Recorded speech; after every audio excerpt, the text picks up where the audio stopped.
Today I managed to get level 4 inside my sub-faction.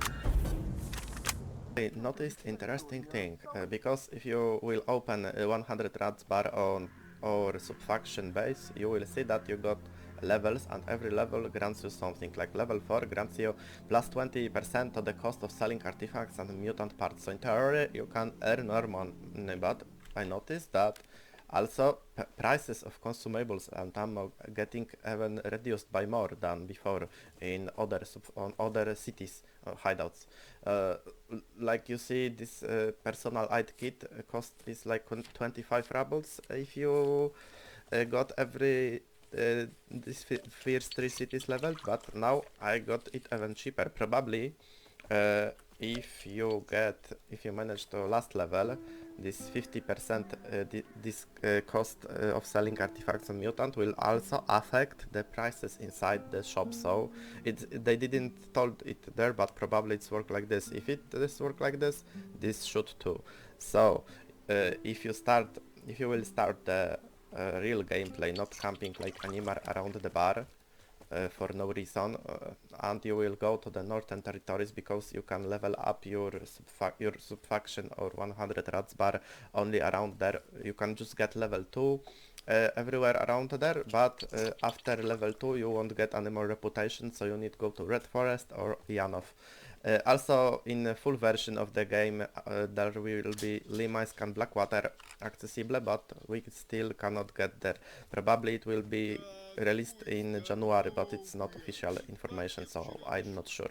And you can already start grinding these areas to get reputation. Reputation will help you to get better items, like some armors and weapons need level 3 or 4 to get them. So you need leave southern territories and go to north anyway. But overall, if you will have cheaper consumables and you will sell your stuff for more, you will earn more money by just playing like you played, but you need to do it around the north instead, this knob area around bar. Also, in full version of the game, Russian can trade items on the market. I mean, we can trade consumables or backpacks or some resources, but we cannot sell, for example, weapons like their bound to account. I mean, they can even sell this orange and yellow quality items like legendary and master. I don't know how quality is called, but you can sell them. Oh, like you see, like our tier ends on veteran rank, yeah, and they got also master and legendary items. So these items, if they will even let us trade, like they can trade in Russia, that items will be really expensive, so you will need tons of money. Also, some kind of artifacts are really expensive, like bracelet, for example, yeah, or like the green quality 2 millions and only one on the market, like atom probably is very expensive. So you will need tons of money to buy end game things. Also, things on the tree that we still don't have will be super expensive, so you need stack of money to buy it. Like for example, our assault rifles, like VSS is just 500,000, but I saw that the last tiers of items cost over 1 million per item, so you will need at least few millions to buy shit, few millions to buy artifacts, and some money to enjoy your game by buying better armor plates, etc.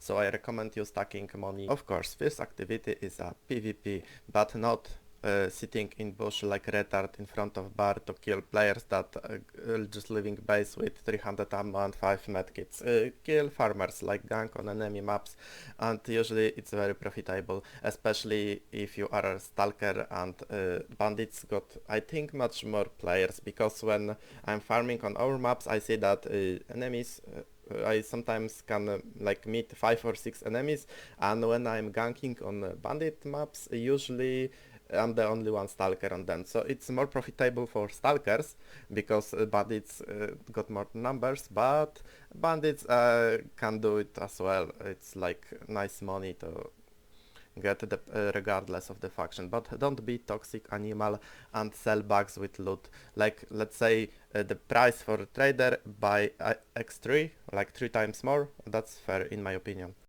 In Poland we say that środowa noc to wody czas, and it means that when childs are hiding during the emission, the real alpha males are leaving the base to loot artifacts.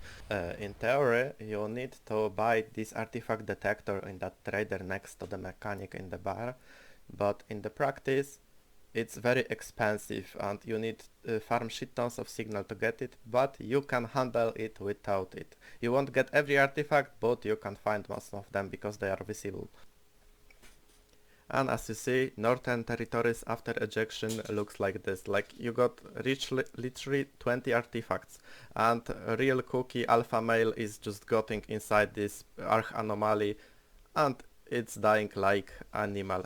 Don't be don't be alpha male, be smart person who is throwing bolts and not dying like retard. You can find very expensive rare artifacts even in single anomalies just running like that.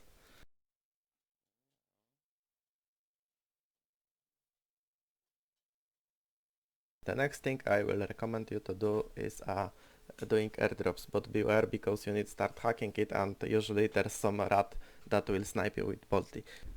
From airdrop you can get batteries to get the endgame blueprints later, also you get tools to upgrade weapons and armor and rare meds that cannot be bought in the shop. For example, Atlas pills that grant you a 2% movement speed and 10 additional weight, and it's stuck with consumables that we got, so you can have the +4 movement speed and 20 weight. Also you can get barter items that are relatively expensive and you can sell them to defense. And the most important thing, I believe, it's the ammo with additional penetration that cannot be bought in the shop. No, probably I will surprise you, but PvE is still efficient way to earn money even in late game.